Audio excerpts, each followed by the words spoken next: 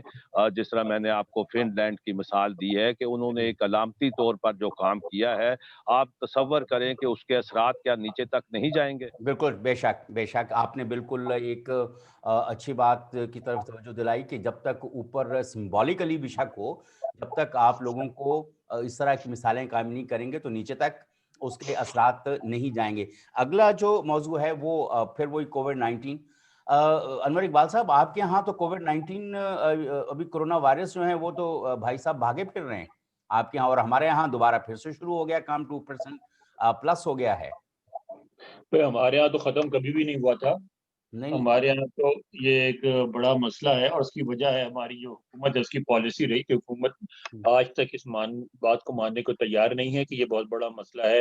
اور آپ نے دیکھا ہمارے صدر صاحب کا بیانات بھی آپ دیکھتے رہتے ہیں، وہ کہتے رہتے ہیں کہ لوگوں نے اس کو خواہ بڑا بنا دیا ہے، یہ تو ایک چھوٹا سا مسئلہ ہے اور آرام سے حل ہو سکتا ہے وغیرہ وغیرہ. تو جب تک حکومت سنجیدہ نہ ہو، چاہے امریکہ جیسا امیر ملک کیوں نہ ہو، چاہے امریکہ جیسے وسائل کیوں نہ ہو، جب تک حکومت سنجیدہ نہیں ہوگی تو اس پہ قابو نہیں پایا جا سکتا. اور سنجیدہ ہونے کے لیے سب سے اہم چیز ہے، یہ بات بالکل میں ہماری جو وزیر اعظم عمران خان ان کی اس بات سے بالکل میں اتفاق کرتا ہوں کہ پاکستان جیسا ملک اپنی معیشت کو مکمل بند نہیں کر سکتا، کیونکہ ہم تو بالکل ہی نیچے چلے جائیں گے، آلریڈی ہیں بہت نیچے، مزید نیچے جانا ہم افورڈ نہیں کر سکتے. مگر آپ کو اسمارٹ لاک ڈاؤن جو ہے اس کو سختی سے نافذ کرنا پڑے گا، یعنی بالکل ہر شخص پہ یہ لازم کرنا پڑے گا سختی سے کہ جو بھی گھر سے باہر نکلے ماسک پہنے، دفتروں میں، بازاروں میں، ہر جگہ سوشل ڈسٹینس کو جو ہے مینٹین کرنا پڑے گا. جگہ جگہ آپ کو جو سفید رنگ سے چونے سے مارک کرنا پڑے گا کہ اتنا فاصلہ آپ برقرار رکھیں.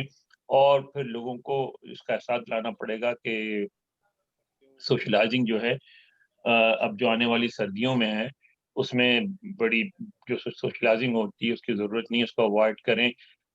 بڑی بڑی گیدرنگ جو ہیں وہ نہ کریں، شادیاں میں اتنے لوگ شریک نہ ہوں. یہ سارا سلسلہ جو ہے اس کو اگر آپ ایک پورا مستقل چینج نہیں لائیں گے، کیونکہ کہا یہ جاتا ہے کہ اگر ویکسین آ گیا، جب بھی یہ انفلوئنزا کی طرح بیماری رہے گی اور ہر سال آئے گی اور اس میں لوگ مرتے رہیں گے، تو وہ کہا جاتا ہے کہ دنیا کو اپنے آپ کو اس کے لیے جس چند بیماریاں ہیں جیسے چیچک ہے، جیسے ملیریا ہے، وہ دنیا نے مانا کہ تو ہمیشہ رہیں گی بیماریاں، اور اس کے بعد دنیا نے ان کو ان سے نپٹنے کے لیے اسٹریٹجی بنائی. تو ہمیں بھی ایک طویل مدتی اسٹریٹجی بنانی پڑے گی جس میں لائف چینجز جو ہے نا، طریقہ زندگی گزارنے کا جو طریقہ ہے اس میں تبدیلی لانی پڑے گی، ورنہ آپ اس سے نپٹ نہیں سکتے. بالکل. سیار شمسی صاحب، اسد عمر صاحب وفاقی وزیر منصوبہ بندی نے بتایا کہ 2% سے زیادہ کیسز ہو گئے ہیں، اور پنجاب میں ڈیلی جو کیسز رپورٹ ہو رہے ہیں وہ 200 سے زیادہ ہیں. ہمارے ہاں تو خیر ابھی بھی اس طرح سے ٹیسٹ وغیرہ بھی نہیں ہو پا رہے، لیکن اس کے باوجود یہ صورتحال ہے. انور اقبال صاحب کہتے ہیں کہ سوشل ڈسٹینسنگ کریں، بازاروں میں فلاں کریں، لیکن یہاں تو بازار اس طرح سے بھرے ہوئے ہیں، منڈیاں اس طرح سے بھری ہوئی ہیں، ہماری مارکیٹیں، کہ اللہ توبہ کہ لگتا ہے کہ بالکل حالات نارمل ہیں. اب کیا طریقہ اختیار کیا جائے کہ لوگ سوشل ڈسٹینسنگ پہ اور ماسک پہننے کے اوپر راغب ہو جائیں، اور یہ کس طرح سے ہم رائے جو ہے ختم کر سکتے ہیں کہ کوئی کرونا شرونا نہیں ہے، یہ سب فضول بات ہے؟ وہی صدر ٹرمپ والی جو راگ ہے وہ بھی یہاں پہ بھی الاپا جا رہا ہے. سیار شمسی صاحب. دیکھیے جی، میں سمجھتا ہوں کہ اس میں کیا کہا جائے کہ میں نے تو بہت پہلے جب یہ سلسلہ شروع ہوا تھا، ڈے فرسٹ سے میں یہ بالکل اس پہ بالکل اس میں واضح ہوں کہ ہمارے ہاں اس کو بالکل جس طرح ابھی انور اقبال صاحب نے کہا کہ وہاں کے صدر محترم نے سنجیدہ نہیں لیا، اسی طرح ہماری حکومت نے بھی اس کو سنجیدہ نہیں لیا، بلکہ اقدامات سے جو اختلاف رائے رہا پہلے صوبوں کے درمیان، وفاق کے درمیان، کہ بھائی یہ ایک بیماری ہے، اس کو آپ مل جل کر ایک حکمت عملی طے کریں. متضاد باتیں آتی رہیں، پھر جو